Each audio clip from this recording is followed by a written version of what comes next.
Horror कहानियां TV.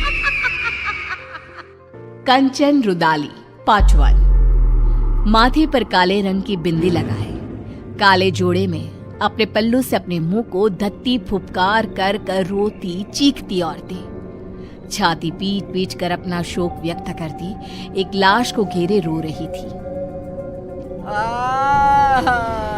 रो रे, छाती पीटो रे, ठकुराया तेरी बेटी गई है, रोना, कैसी माँ है रोती नहीं। ए ठाकुर साहब बोलो, कुछ तो बोलो था। अरे ऐसे भूत बनकर रहेगी तो ये दर्द तुम्हारे सीने में ही रह जाएगा। रो रो कर इसे निकाल दे ठकुराइन।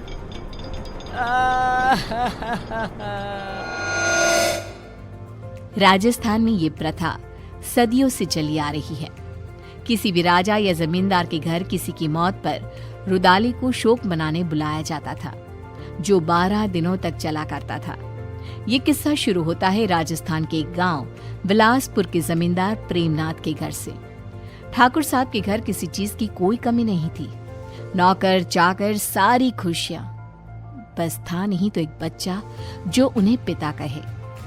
प्रेमनाथ अपने बगीचे में बैठे उदास चेहरा लिए सोचते हैं, कब मेरे आंगन में नन्ही सी जान खेलेगी, कब? अरे इतनी संपत्ति किस काम की है? भगवान पर भरोसा रखिए साहब, वो सबका ख्याल रखता है। कल ही मेरी लुगाई को सपना आया था कि ठकुराइन एक बच्ची के साथ खेल रही हैं। क्या सच में? तो वो श्राप जो हमारे वंश को लगा था। अरे अरे अरे, कितने समय बीत गए ठाकुर साहब, अब काहे का श्राप? कितने दिन ही छिपा करता है, हैं? अब तो आप खुशियां मनाइए। माली की बात सच निकली और ठकुराइन गर्भ से रही और 1 साल में ही उन्होंने एक नन्ही सी जान को जन्म दिया, जिसका नाम निशा रखा गया। निशा यानी अंधेरा, घोर अंधेरा। और निशा की पसंद भी कुछ ऐसी ही थी। बचपन से उसे काली चीजें संजोने का बड़ा शौक था। हे भगवान, ये काली गुड़िया कहां से ले आई? फेंक इसे निशा, डर नहीं लगता तुझे? गुड़िया पूरी तरह काले कपड़े में रुई डालकर बनाई गई थी। गले में लाल रंग के धागे में एक ताबीज, मानो किसी तंत्र मंत्र के लिए इस्तेमाल में लाया जाता हो। ठकुराइन घबरा जाती है और उस गुड़िया को निशा के हाथ से लेकर नीचे फेंक देती है। तुम्हें कुछ हो जाता तो बेटा? नहीं माँ, मुझे क्या होता? ये डॉल तो मेरी फेवरेट बनेगी। मुझे काला रंग कितना पसंद है, आप जानती हो ना माँ। ऐसी ही कुछ अजीब हरकतें करती निशा बड़ी हुई और आज 18 साल की होने वाली थी। एक दिन बाद ही उसका बर्थडे था। अपने जन्मदिन और मौत के एक दिन पहले वो रात को कहीं से बड़ी देर से लौटी और आते ही अपने कमरे में चली गई। और उस रात की सुबह फिर हुई ही नहीं। आज आसमान कितना अलग सा है ना, कितना घोर अंधेरा है। तुम्हें अंधेरे से कैसा प्यार है लाडो? अमावस की रात आते ही बाहर जाने के लिए बेचैन हो जाती हूँ, पर हर बार की तरह इस बार भी तुम्हें बाहर जाने नहीं मिलेगा। जाओ कमरे में आराम करो। कल जन्मदिन है ना तुम्हारा, बहुत बड़ी दावत रखी है गांव वालों के लिए। छिप करिए सही, आज तो मैं बाहर जाकर रहूंगी। 18 साल की हो गई हूँ, बच्ची थोड़ी ना हूँ। मेरा बर्थडे तो बाहर ही सेलिब्रेट होगा। ठीक 12 बजे निशा छिपकर बाहर चली जाती है और सबके सोने के बाद वापस लौटकर सीधे अपने कमरे में जाकर लाश की तरफ बिस्तर पर गिरती है और एक टक खिड़की के बाहर ही देखती रहती है, मानो कोई बाहर आसमान से उसे देख रहा हो। रात के 3 बजे। ओ अंकल, जल्दी चलो ना। निशा के आगे लाइन में लगा हुआ आदमी अपने हाथ को शरीर से अलग कर निशा के हाथ में देता हुआ कहता है, अरे परेशान कर दिया है, अब आगे वाला बढ़ता नहीं तो कैसे बढ़ूं मैं? इस हाथ से उसे नीचे जलते आग में धक्का दे दो। ये सब क्या है?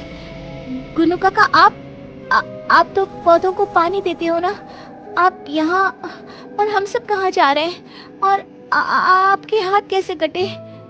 यहाँ कोई किसी का मालिक नहीं और कोई किसी का नौकर नहीं छोटी मालकिन। मौत के बाद तो सब बराबर है, सब। काश अपनी बेटी से जीते ही मिल पाते हम। कोई नहीं, तुम मेरे पास आ गई। खैर, देखो हम मर चुके हैं। कल रात ही तुमने भी दुनिया को अलविदा कह दिया। अब तक तो तुम्हारे शरीर को जलाने की तैयारी भी शुरू हो गई होगी। रात को तो मैं घर पर अपने बिस्तर पर लेटी हुई थी। फिर क्या हुआ? काका, ये सब क्या है? मैं सपना देख रही हूँ ना, मुझे वापस जाना है। निशा चारों तरफ देखती है। चारों ओर भूत पिशाच तड़प रहे थे। हमें जाने दो। जल्दी आ गए। काका, काका, मुझे बहुत डर लग रहा है काका। कुछ आत्माएं स्वर्ग और नरक के बीच में फंसी रह जाती है। ये वही दुनिया है, प्रेत लोक। अब पता नहीं कब तक यहाँ रहना होगा। काका, मुझे बचा लो प्लीज। माली अचानक पीछे पलटता है और निशा को नीचे जलती आग में धक्का दे देता है।